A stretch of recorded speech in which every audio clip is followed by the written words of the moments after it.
அனைவருக்கும் என்னுடைய பணிவான மாலை வணக்கம். என்னோட நெறியாளருக்கு ஒரு வேண்டுகோள், இந்த மணியை அடிக்காதீங்க. ஏன்னா நான் சட்டமன்ற உறுப்பினராக இருந்தேன், சபாநாயகர் தான் மணி அடிப்பார். ஆனால் இப்போல்லாம் சபையில் சட்டசபையில் மணி சத்தமே கேட்கல, சபாநாயகர் மட்டும்தான் பேசுகிறாரு, யாருக்கும் பேச வாய்ப்பு இல்லை. அந்த மணியை கேட்டதும் எனக்கு நினைவு வந்துச்சு. உங்களுக்கு பழைய ஞாபகம்லாம் வரணும் தான். இங்கே பேசின எல்லாருமே அற்புதமாக பேசினாங்க. ஆனால் ஒரு விஷயத்தை, தலைப்பு என்ன, பாராளுமன்ற தேர்தலில் வெற்றி பெறப்போவது கூட்டணியா கொள்கையா? கூட்டணி இல்லாமலே வென்று காட்டிய ஒரே இயக்கம் தமிழ்நாட்டில் அனைத்து இந்திய அண்ணா திராவிட முன்னேற்ற கழகம். காரணம் என்னன்னா கொள்கை. இப்போ அண்ணன் வேலுசாமி ரொம்ப கடுமையாக பேசினார். நான் அருகில் இருக்கிற திமுக பரந்தாமனை கேட்கிறேன், அவரை கூட்டிகிட்டு போய் ஓசூருக்கு அந்த பக்கமாக நின்று பேச சொல்லுங்கள். சித்தராமையாட்ட கூட்டிகிட்டு போய் சொன்னீங்கன்னா மேகதாது ஆனால் இந்நேரம் முடிஞ்சிருக்கும். இதுதான் கொள்கை. அவரை களியக்காவிலைக்கு அந்த பக்கமாக கூட்டிகிட்டு போய் பேச சொல்லுங்கள், நமக்கு முல்லை பெரியார் பிரச்சனை முடிஞ்சிடும். இதுதான் கொள்கை. இந்த கொள்கை இல்லாதவர் ரெண்டு பேருடைய கூட்டணி வைக்கக்கூடாது என்பதுதான் எங்களுடைய நிலை.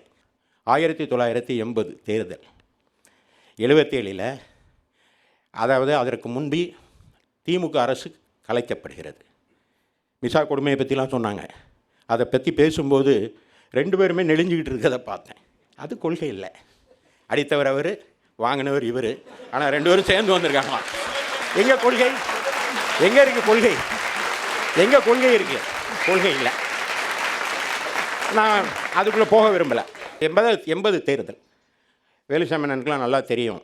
மதுரை நகரில் ரதம் ஓடுகிற வீதிகளில் ரத்தம் ஓட வைத்தது திமுக. இந்திரா காந்தி அம்மையார் தாக்கப்பட்டார். அந்த வடிந்த ரத்தத்திற்கு விளக்கம் கூட சொன்னாங்க அசிங்கமாக.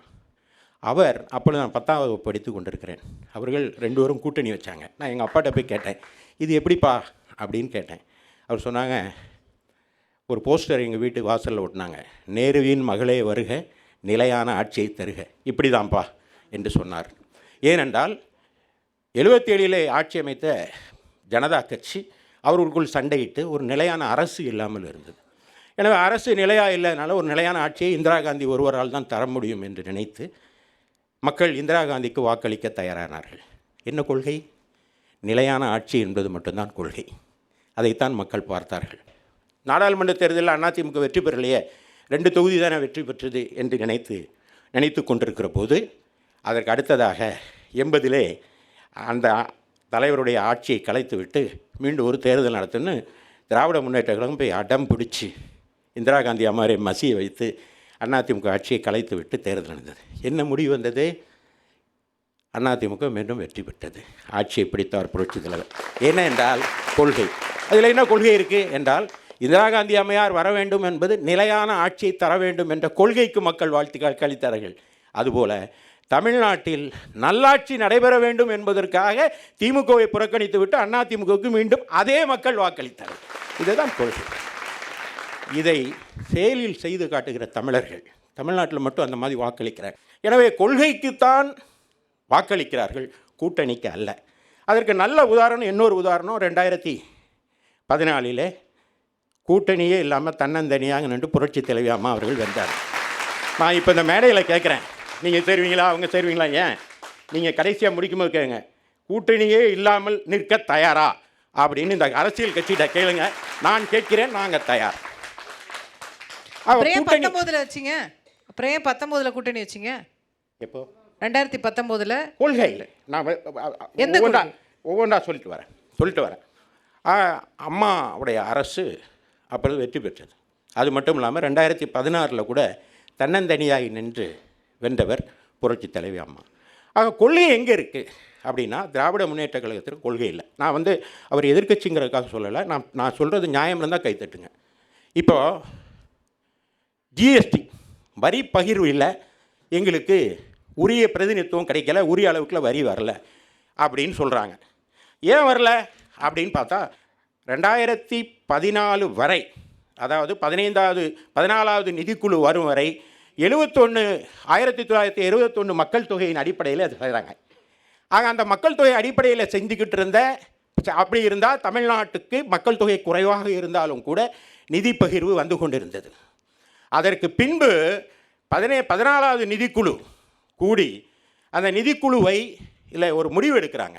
என்ன எடுக்கிறாங்கன்னா, இனிமேல் 2011 மக்கள் தொகை கணக்கெடுப்பின்படி தான் நிதி பகிர்வு இருக்குன்னு சொன்னால், அதனால தான் வரல. சரி, இதுக்கு யார் காரணம் அப்படின்னு கேட்டால், இப்போ அங்கே நினச்சிட்டு இருப்பார் பரந்தாமன், அதுக்கு பிஜேபி காரணம் அப்படின்னு. நிதிக்குழு கூடியது, பிஜேபி ஆட்சிக்கு வந்தது. ஆனால் அந்த ஜிஓ எப்போ பாஸ் ஆகிருக்குன்னா 2013 காங்கிரஸ் ஆட்சியில். அப்போ கூட்டணி எப்படி சரியாக வரும்?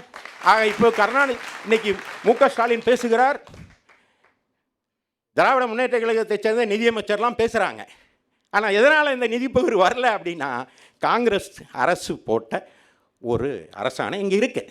சரி, கச்சத்தீவுங்கிறது நம்மோடு இருக்கணுங்கிறது நம்முடைய கொள்கை. எல்லாரும் பேசுகிறோம், கச்சத்தீவை தாரை வார்த்து விட்டார் கருணாநிதி. நான் அவ்வளோ தூரம் போகல, அதற்கு ஒரு ஆதாரத்தை எடுத்துகிட்டு வந்திருக்கேன்.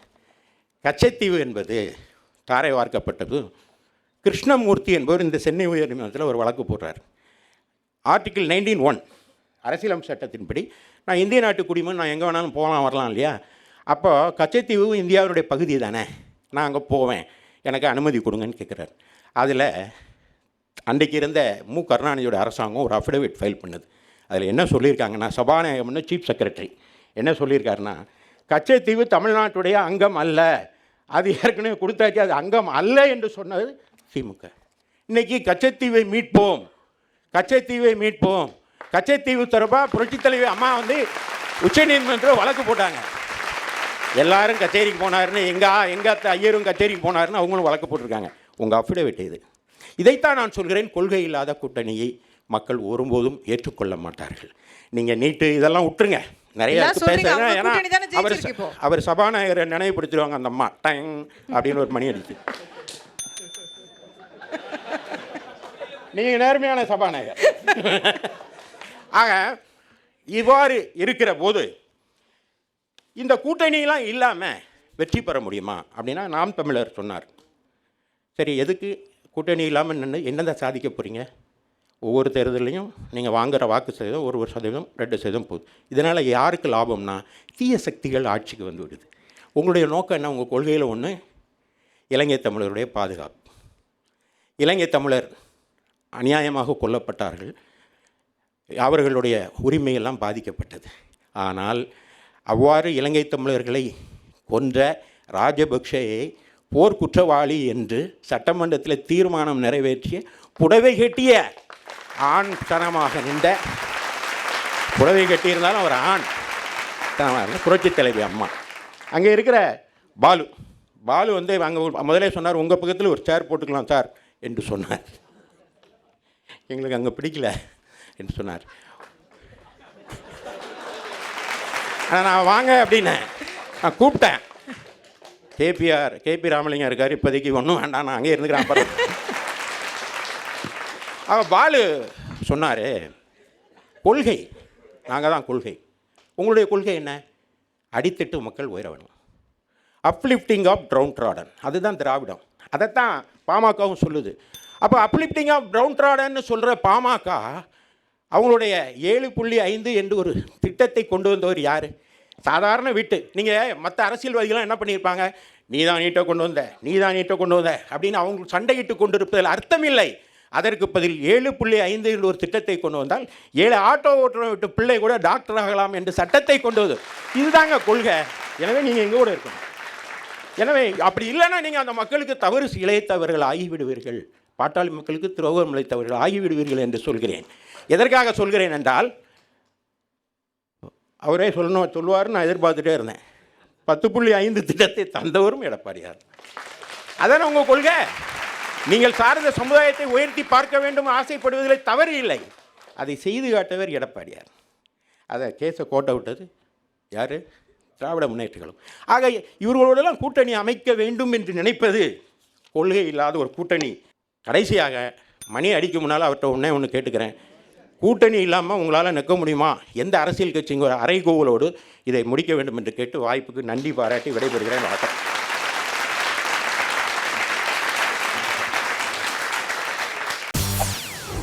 செய்திகளை உடனுக்குடன் தெரிந்து கொள்ள உடனே சப்ஸ்கிரைப் பண்ணுங்க.